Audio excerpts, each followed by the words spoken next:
Sometimes you can just tell that a deck profile is going to be disgusting. And this deck is no different. However, I would go as far to say that this deck is disgustingly beautiful. Yeah, we'll go with that. What's going on, you guys?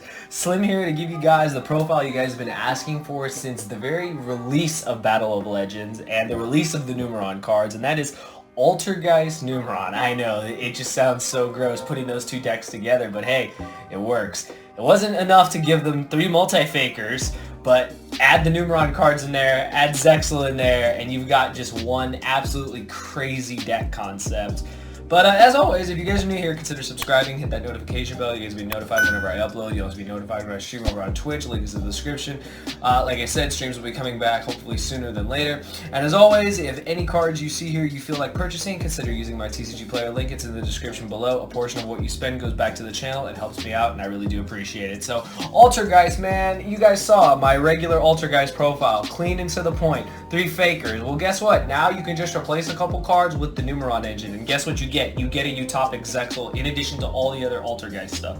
That's ridiculous, and I think that this is a deck that just really doesn't get visited enough. There's a few profiles out on YouTube, again, similar to the Numeron Invoked list. There's just not a lot of information to go for, to go by online, so hopefully this list does hopefully help you guys out. Like, this is a very standard list. I got a lot of inspiration from the Altergeist Duelist group on Facebook, as well as some of the deck profiles that I saw, so hopefully this list pretty much clarifies anything of how the engines work together, and hopefully it'll help you guys if you are trying to build this deck. If you wanted to a change from just regular Altergeist, you have the option to play the Numeron engine in here. But yeah, we will get into it. So we'll start with the Altergeist part of the deck. So of course, triple multi-faker, because 1 wasn't enough, 2 wasn't enough. They decided to just bring it straight back to 3. Like, that just blew my mind. Like, in my head I thought maybe this card will go to 2 and then maybe it'll eventually go back to 3, but no, it just went from 1 to 3. It's pretty crazy, but card is obviously like the best card in the deck. The card is insane. Bringing out Silicoides, bringing out Molossi, bringing out whatever you need for the situation is nuts.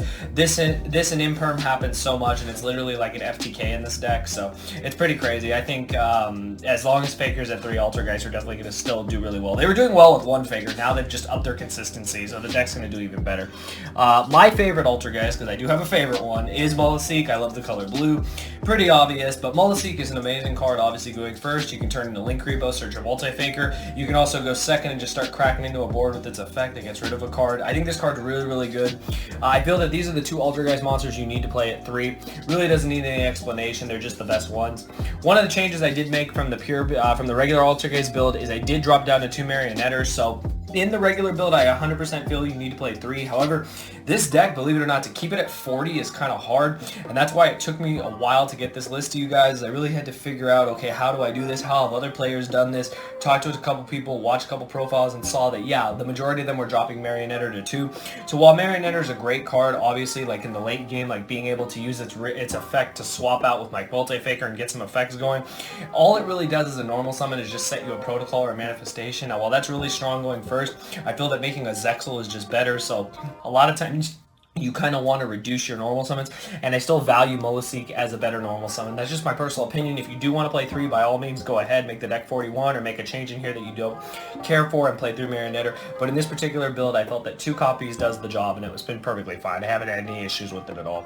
Of course, 2 copies of the Kirin, the Silk, you already know. Bring this out with Faker, it's like the most annoying thing ever. Bounce back, I mean, it's just a nightmare. This card also recurs traps, if you didn't know, so this card's really, really good. And then I really like Concurry, so Concurry is just amazing in this deck because it, along with Numeron Wall, basically, like, it's just you have a ton of ways to, like, survive. Like, so you actually just don't die from, like, an onslaught of your opponent's monsters. Being able to drop Concurry or drop Numeron Wall to end the battle phase, like, have multiple battle fitters is insane. I think that's a really underrated thing in the game these days, is it helps you survive, and when a trap deck gets to survive, it continues to grind even better. So I really like Concurry, and I feel that this Altergeist lineup is just very standard. You probably won't see anything too different from most other lists, but those are all the Altergeist monsters. And then the only Numeron monster, of course, is the only one that's around, and that's Numeron Wall. So this card's great. Obviously, I already mentioned it's a battle fader, but also it's extra copies of your Numeron network, which is super important. So this card is just great overall. While it does, you know, take some slots of traps in this deck, I think it is warranted because the more consistent we can open Zexal, the better our deck is. So 3 copies of that, no explanation needed. And then the hand traps. So I decided to actually play triple Ash and triple Ogre in this build.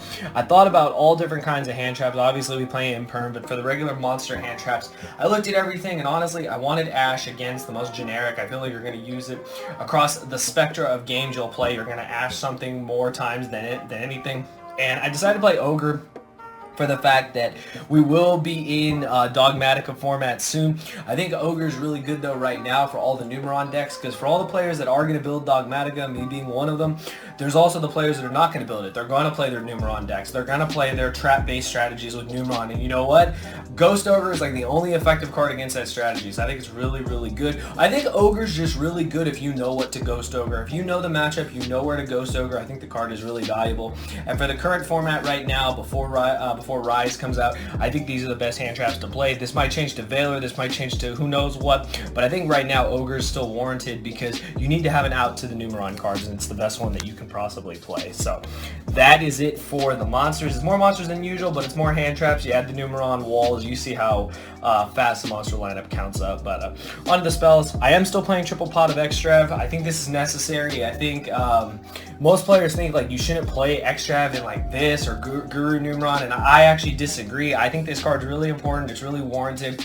You need to get that draw. Like, yes, your Numeron engine is amazing, but guess what? At the end of the day, you're still a trap deck. You're still Altergeist. Altergeist just fuels. It doesn't really care about its extra deck. It wins the game off its traps, off its multi-fakers, off its other effects, and that's why Pot of Extrav really shines in this deck. If you build your extra deck properly, you can play the deck with Extrav, and you'll see that you need to play it in this deck. I personally feel that to play Altergeist without Extrav, unless for some reason you can't afford it or get access to it, I think that it's doing a disservice. I think you always need to play this card in decks like this. Along with that, of course, triple network, double calling. That's just standard. I've never changed the ratio. I don't believe in playing just one calling. I don't want to draw it and then not have one to send. Sure, if you have this with network, if you open both, like that kind of sucks. If two out of the cards in your hand are already cards you have to activate, like that kind of sucks. I'd rather have the calling in the deck. So I think that the 3-2 ratio is just standard, and I wouldn't change it at all, especially in one of these type of decks where you're combining multiple engines. So that's it for the spells, and then the rest, of course, is traps, because this is Altergeist, and we love traps. So, triple personal spoofing. If this card read Altergeist spoofing, I think this card would be broken, and it would probably be at 1. I don't think it would be banned, but it would probably be at 1. The card's really good. Obviously helps you get around problematic things, helps you dodge if you have bad hands, you know, it just fixes everything. This card is just great. Along with that, I got the 2 protocol and the 1 manifestation. Now, I've seen some lists play double manifestation, 1 protocol. I've seen the ratios flipped. I've seen multiple manifestations, multiple protocols. I've just always played double protocol, 1 manifestation. I wasn't playing Geist when Faker was at 1, but I know that that was the time you needed multiple manifestations. Now that it's back at 3, I don't think it's warranted. So I like the 2 protocol. I like the 1 manifestation. I haven't had any issues with it. If you guys want to change the ratio, by all means, go ahead. This is just the personal lineup I've been using, and it's been perfectly fine. So just very, very standard stuff for an Altergeist deck. Then the rest of the traps shouldn't come as a surprise. I've got triple Imperm. This card is just, I mean, like I said, this and Faker is an FTK in this deck. What more can I say? It's just, you win. Like, you literally win. Imperm Chain Faker, game. Like, it's just, you may not win all the time, but I mean, you know how annoying it is to Imperm Faker your opponent before they've even gone? Like, that's just, it's so ridiculous. This card is just nuts. It's obviously one of the best hand traps in the game. Can't be called by the grave. Can answer anything going. You even draw it as your 6th card, it's still good. So, that card is just nuts. Now, the last trap. I originally had Solemn Judgment in here, and I changed it up at the last minute for Triple Strike, and I'm going to tell you guys why. So, I had Judgment in here because I felt that, okay, I need to make my Zexal set my Judgment, and, you know, I really just lock my opponent out.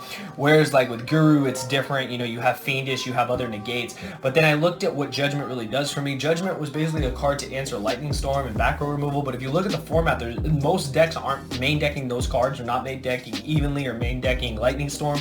So, you're actually safe to set your traps, and I want a card that's actually proactive. So I love Solemn Judgment to death. However, the card really sucks going 2nd. So I needed a card that was good going 1st and going 2nd, and Strike was clearly that card. I looked at all the other trap cards. I thought about Compulse. I thought about Crackdown. I thought about all these other cards. I felt Strike was just really effective because it's just good, like I said, going 1st, going 2nd. You can break a board with it going 2nd. You could stop a board going 1st. You can crack pendulums with it. Like, I think this card is just really, really good right now in this particular type of deck because you have a Zexal backed up with a Strike. They try to do anything. It's just fantastic. So that's what I opted for. I saw some of the lists on YouTube that decided to play this, and I 100% agree with you guys for playing this card over Judgment in the main deck. But that's it for the main deck. It is 40 cards. Now on to our disgustingly beautiful extra deck. We are an X-Trap deck, so we are playing triple Utopic Zexal. This card's gonna get banned, so play it while you can. That's pretty much all I can say. This card's nuts. Cards can't be activated, so literally, you know, that's what I'm saying. If you have this in strike, it's just insane. So, card's just amazing. I really like this card. Like I said, this card's gonna get banned, but the Numeron card just give this card just so much energy. Like, it's just like ridiculous. This card is nuts. Now, when it came to my Numeron split, I just decided to play 2 of each. I'm gonna be honest with you guys. I don't know what the right ratios are. Everyone's been asking me. If you noticed in all my Numeron decks, this is like the 3rd one we have on the channel. I think all my ratios are different.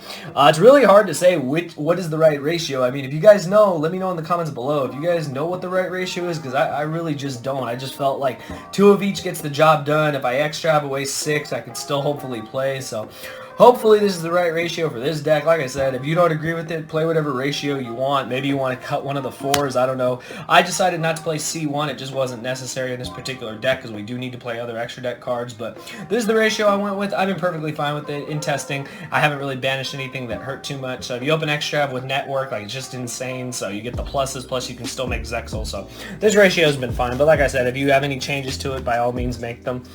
And then the last of the deck is Link Monsters, and important Link Monsters in this deck. I've got the double Hexia. This is important.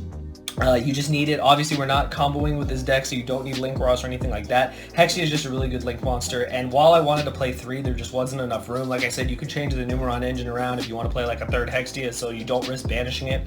But 2 was perfectly fine. I mean, like I said, you don't go to your extra deck that much, but you do still want to have the utility. And then the last links were the Link Kribo and Anima. So originally I was playing 2 Link Kribo, but then I saw some profiles and heard from the Altergeist group. This is actually a really good Link 1 to play, especially going 2nd. You can just really punish your opponent. You can banish something with you know, you can get rid of something with Molaseek, then you can turn this into Anima and steal another card if your opponent plays sloppy. So it's pretty crazy. The card warrants a lot of good effect going 2nd. Like summoning the Molaseek, searching the Faker, getting the Anima, and then Anima taking the card is pretty crazy. So I think that it was good to have both options at my disposal instead of just having one for when going verse with Link Kribo. But that's it for the deck, you guys. Hopefully you guys did enjoy. If you did, be sure to give it a thumbs up. Let me know your thoughts on Numeron Altergeist's format. What you guys think of the deck? Do you think that the deck will, you know, be up there with other Numeron based decks, or do you still think, like, I still think Eldritch Numeron is still going to be, like, obviously the best deck, but I think that you should definitely pay attention to these decks. If you don't put respect on trap decks, they're definitely going to come from behind and totally just like mess up your days. So definitely respect the deck. Let me know your thoughts in the comments below. Any changes you would make, I'm definitely open to them, and we'll see how the progression of these Numeron decks continues into the release of Rise as well as the Megatins, and see how Zexal holds up until the ban list. But those are my thoughts. Let me know yours in the comments below. Give it a thumbs up if you enjoyed. I'll see you guys next time. Thank you for watching.